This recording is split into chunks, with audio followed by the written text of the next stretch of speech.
Hi, everybody. My name's Troy Missett, and I'm with myBIMteam, and we help architects and building owners increase productivity with BIM and reality capture technologies. And we've been getting a bunch of requests lately with how to work with point clouds inside of Revit. So we just thought we'd throw together a quick video for you showing how to bring a point cloud in Revit to get started to work with it.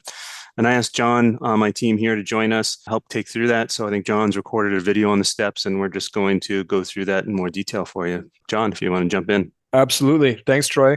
My name is John Dalton. I'm on the team here as well, my BIM team. And with that, let's get started on linking a point cloud to Revit. How we've laid this out is we got our first kind of 7 steps that we've boiled this down to. So the first step is just starting your project.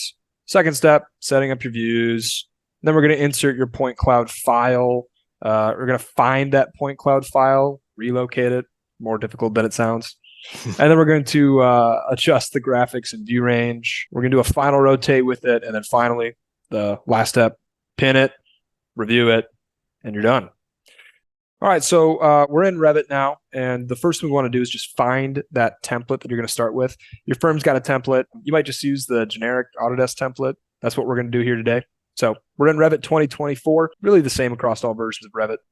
All right, so first thing we're going to do is create that floor plan. So I'm going to duplicate this level 1 architectural floor plan. And I like to make a working plan. I like a working plan. I like something that I can mess around with, change the graphics. Troy, what about you? Yeah, it's a good practice. Any drawing that you're intending to plot, you don't want to unintentionally make changes to it. So it's great to have working views so that you can do the work you need to and not worry about your printed document set. Absolutely. So we got that working plan. Second thing I'm doing, we're going to do working sections. Same kind of philosophy there, something that you can kind of work with. It stays live. You don't have to worry about cleaning it up to a printing view or anything like that. Sure. So this template had a section in it already, which was nice, running, looking north-south. So I'm going to now create another section. It's going to be looking east-west. And then I'm kind of skinnying these up a little bit.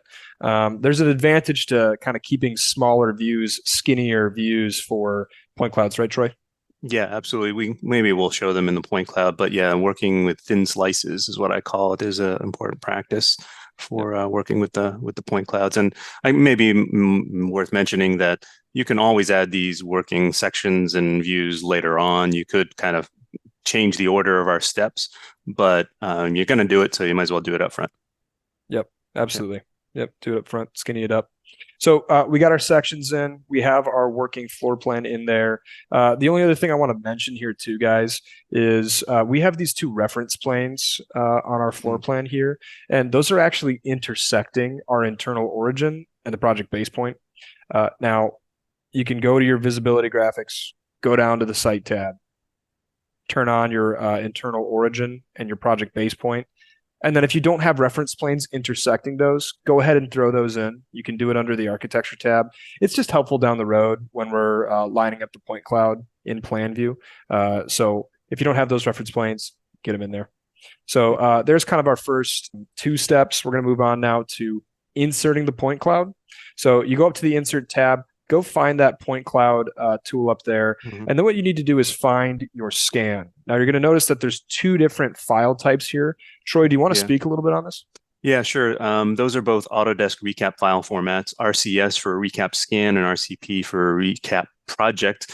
However, the point cloud is delivered to you, it's going to be one of those 2 formats, so you just need to look to that. We like to deliver our point clouds in the RCS format, which we unify all the project files into one scan, and we just find that's easiest for everybody to operate with.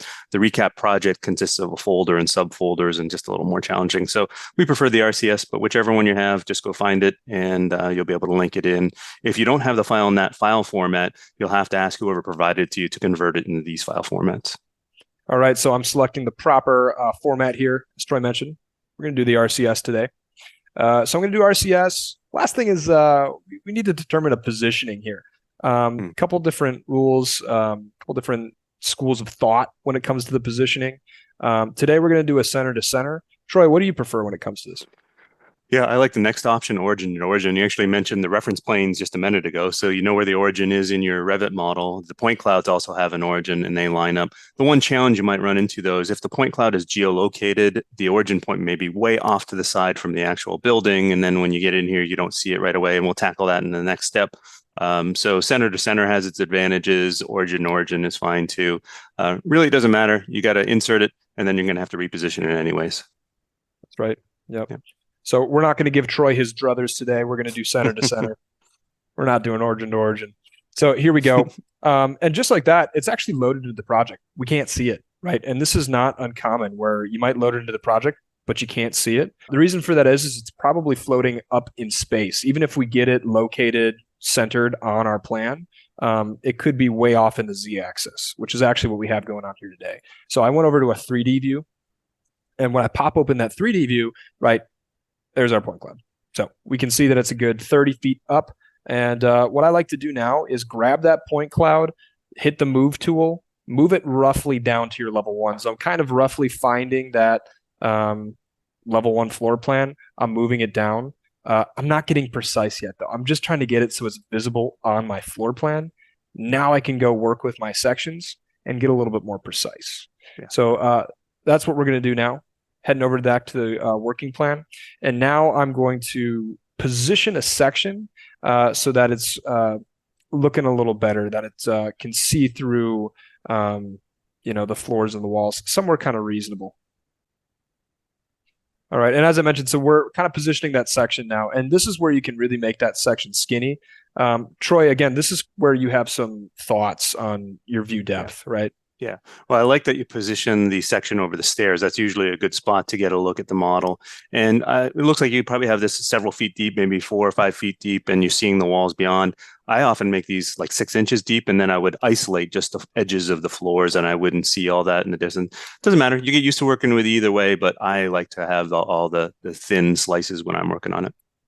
What I'm doing now is I'm finding those floors. All right. And you're just trying to position your point cloud to be as close as possible to your floor. And, what we notice with these point clouds all the time is there's going to be some variance in the floor. There's going to be some variance in walls. Sometimes these captures are almost too accurate, right, Troy? And they're kind of getting all the little divots and maybe slopes that are in the floor that happen over time, depending on how old your building is. Sure. You see whatever. All the sagging in the floors. You see walls that are leaning. So you really have to best fit this to the point cloud. It's a decision that you just have to make. And you have to, as I don't know if you notice, as John was zooming in and out sometimes there, it was hard to see the edges. You zoom in too far, you get between the points and you can't really tell where they are. So you have to stay zoomed back out a little bit. And then you can best fit the point cloud to that edge to where you think is appropriate. Yep, that's right. Best fit. All right. So we get level 1 fitted. We get that all accurate. And again, I'm moving the point cloud to the level. Now that I have level 1 set, you're actually going to move your levels, your Revit levels, to the floors in the point cloud. Okay. So I've moved level 2. Most templates come with 2 levels. Your firm template might have a couple levels. Move your levels, create your levels to what you need. So I'm going to do one for that upper kind of attic space. Now I'm doing one for the basement. Take your time, get those ones accurate. It'll benefit you down the road. So, John, if you can pause it there for a second, maybe. I typically, when I'm setting those levels, round those off to a nearest inch or half inch. When you snap to the point cloud like you did in there, you'll see small fractions of an inch. So I would typically adjust those to be exactly at, a specific inch or half inch number before moving on. I think that's a good best practice. You're best fitting it anyways, so you have leeway to be able to do that, to use nice rounded numbers in there. Yep, absolutely. Yeah. Architects don't really love seeing 15, 30 seconds of an inch for an elevation. Exactly. Yeah. All right. Yeah. Yep. Good comment there. Yeah. Okay, so we're back on the floor plan now. We have our levels positioned, and we're just going to kind of walk through some of the view range and graphic options that you have here in the floor plan. With our sections, just as Troy was mentioning, we like to make those pretty skinny. That way it's just a little more clarity on the walls and the floors. You're not seeing as much noise in the background. We're going to do the same thing with the floor plan. So I'm opening up my view range now, and the 2 primary things you want to focus on are the cut plane and the bottom. So the view range top isn't actually going to have that much of an effect here on the point cloud, and neither is the view depth. It's really all about the cut plane and the bottom. So however you need to orient that to get it effective is kind of important. And our general rule of thumb here are, Troy, actually, you have some opinions on a good range here. Yeah, same as before with the sections, those thin slices, 6 inches. And you're going to have to move that height up and down, though, through the building. So initially, I like to set it up high so that you can get a clear look at the walls above all the furniture and things. But then, oh yeah, perfect, right there. So that's a cut up high above all that. And then you can move it down low to when you see the casework and things. So the 6-inch slice is I think, a great value to use as a starting point. Yep, that's right. Yeah, and I just wanted to point out to everybody that this one I did read Troy's mind. I did get that 6-inch, 7-foot bottom, 7.6 top. So we'll see exactly what Troy wants here. We're getting his druthers. So here's that floor plan now where you can see what he's talking about. It's the just above the door heights for most of these. And, again, we're getting that really clear visibility on our walls. Super helpful for when we're tracing, right, Troy? Yeah, absolutely. Be distracted by other edges. You get a clear look at the edges that you're interested in. Yep. All right, so now we can actually look at some of the graphic options that we have at our disposal. So when you go into your visibility graphics, notice we got this little point cloud tab now, populated since we put a point cloud in the model. And one of our options that we have is overriding the color of the point cloud itself. So right now it's just using the RGB native colors, but you can actually set this to a single color. You can do intensity. I don't know. Have you ever used any of the other ones, Troy, besides single color? Single color is the one I typically always use. We do all our scans in RGB. Not every provider does that. There's a lot that just use grayscale because it's quicker to do that when you're out in the field. But we think there's a lot of value in the color when you're looking at it in 3D view, so you understand what you're looking at. So we tend to deliver all point clouds in color. But when I'm working on a Revit environment, it's easier if you have them set to a single color so that you get contrast between the Revit model elements and the point cloud. So you can see one color for the point cloud. I can tell what that is. And my building geometry in Revit, I can tell that's a different color. It makes it easier to line things up. Absolutely. So single color, red. That's what I went with. And nice and high visibility now. So we get your color set. We have our view range set. Next thing we got to do is we have to move the corner of our building. Let's get that finally positioned. So if you notice there, I'm kind of zooming in on the corner. And just like with our levels, you don't want to get too fixated on finding the perfect point in your million points. You just want to find that best fit corner of your scan. Select that. And then we're going to move it up to the crosshair of our reference planes. So we're getting that snapped right to our origin point, right? Yep. I'm going to go ahead and just remove the crop view now on this view that it came with. So we can see our whole point cloud scan. We got it moved to the origin. And now it's time for one of our last steps here where we're going to do our rotate. Now, we're lucky with this building. It came in pretty orthogonal. However, that's not always the case, right, Troy? Sometimes it's a little off skew. And you might want to rotate it the long way or whatever. So you typically have to rotate it. And yeah, a lot of time it might come in based on true north, which may not be, would certainly not be aligned with the screen. So you need to take the model and just rotate it into place. Usually, you want to rotate it into alignment with those reference planes that you drew before. All right. So then to do our rotate, you're going to go to the rotate tool, and then you're actually going to place that center of rotation up there. I don't like to rotate from the center of the point cloud. So I'm placing that center of rotation right down at that origin corner that you saw. And then I'm going to go all the way back up to the top there and select the other side of the building. Now, the reason that I do that, Troy, is I think it's a little more accurate when you go to the other side of the scan. Absolutely. It works with that whole best fit idea that we have as well, because it's not going to be perfect all the way along that edge. So you take the outer extremities and rotate it into place. That's a good best practice. Yep. Yeah. So we'll just show you guys that one more time there. Went kind of quick. So again, it's going to the corner all the way up to that top, getting that best fit. It's our term of the day here. And then we're coming right back down. So I'm snapping it down to my reference planes, getting it nice and straight, orthogonal, getting a good project north. And then you just want to go through now, use that reference plane and verify that your edges are kind of lining up. But it's not always going to be perfect, right, Troy? Right. The point cloud is going to show you all the little inconsistencies in the building. So it may not be directly on top of the reference plane all the way around. Sometimes you see walls that are not even quite parallel with each other, and the reference lines will help you identify that. Those reference planes are nice. Yeah, like you said, you like to kind of maybe put reference planes all alongside the exterior of the Yeah, building. I do it typically around all the sides of the building, and then you can determine exactly what the best fit placement is.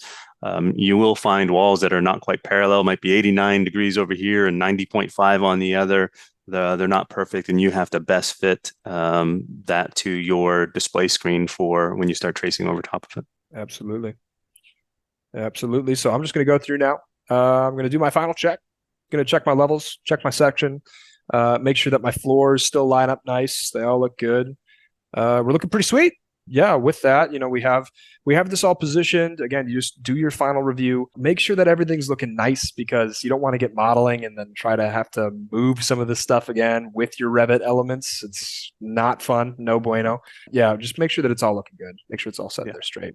Yeah. So yeah, that was the Revit process there. So let's just do a review with you guys here on our 7 steps. Again, you start your project, find your template. That's a pretty easy one. I think most people can get there. Mm-hmm. Set up your views. Again, we think that's important. It's just some housekeeping stuff. It's useful Plans down the road. Sections. Yep. Plans and sections. Insert your point cloud, right? Find that file. Listen to Troy and the different file types there. Know your file type. Find your point cloud, then relocate it again. Might have to go to 3D. Typically easiest to do that. And then adjust your graphics, adjust your view range. It's so helpful. Don't skip that step. I think some people might get caught thinking they don't really need to go adjust the view range. Yeah, one other tip there too that I didn't mention previously is when I'm working on the Revit model portion, I change my graphics to wireframe. So I'm seeing through the Revit model and seeing the point cloud at the same time. If you have it set to hidden lines, the model elements hide the point cloud elements below, and it's hard to position it. So it's another tip for you there.